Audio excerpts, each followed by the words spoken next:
Welcome to the 2026-2027 IESA Softball Activity Update.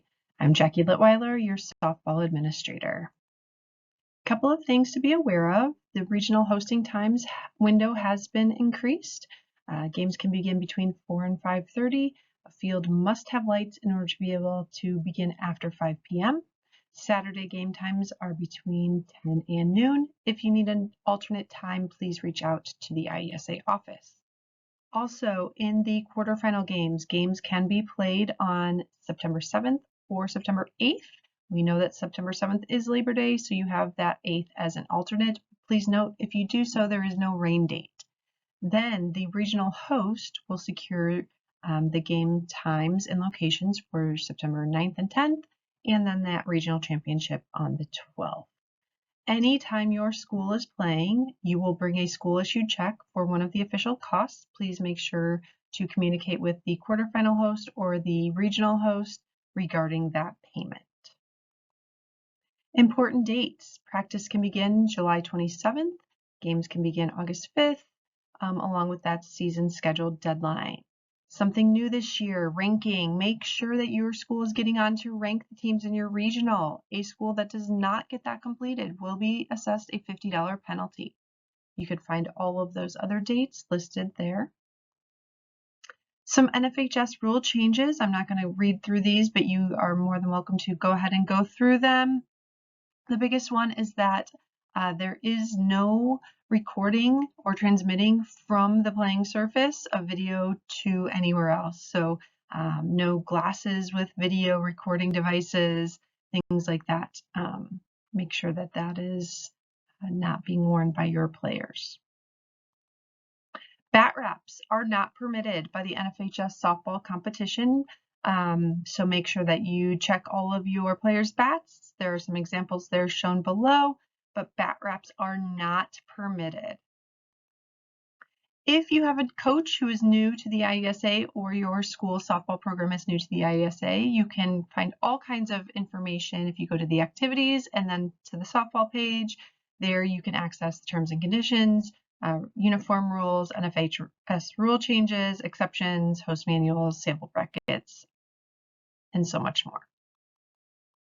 Some frequently asked questions that our office gets: can an athlete play both travel and school ball at the same time? That is a local decision. There is not an IESA bylaw against that. Please discuss that with your local school district. Yes, a softball player can wear jewelry, but an umpire does have the authority to rule if anything is dangerous. And then the run rules. So 10 after 5, 12 after 4, 15 after 3. Individual and player limitations. There is not an individual limit on games that players can play, and all teams in IESA must compete in 3 contests prior to that online record roster deadline.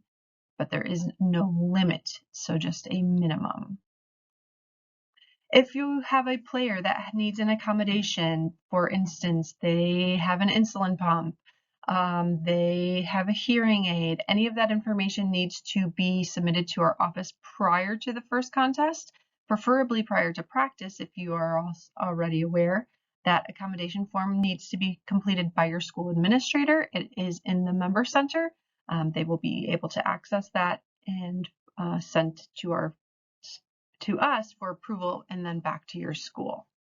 Questions on that, you can always reach out to the IESA. Some points of emphasis. Benches and fans, please be respectful to opposing teams as well as officials. Make sure that you're keeping a book for both home and away contests. If that is not possible, please make sure to at least take a photo of the book when you're traveling. I will continue to send weekly updates during the softball season.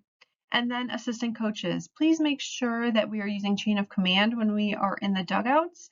Only head coaches should be having a conversation with the officials.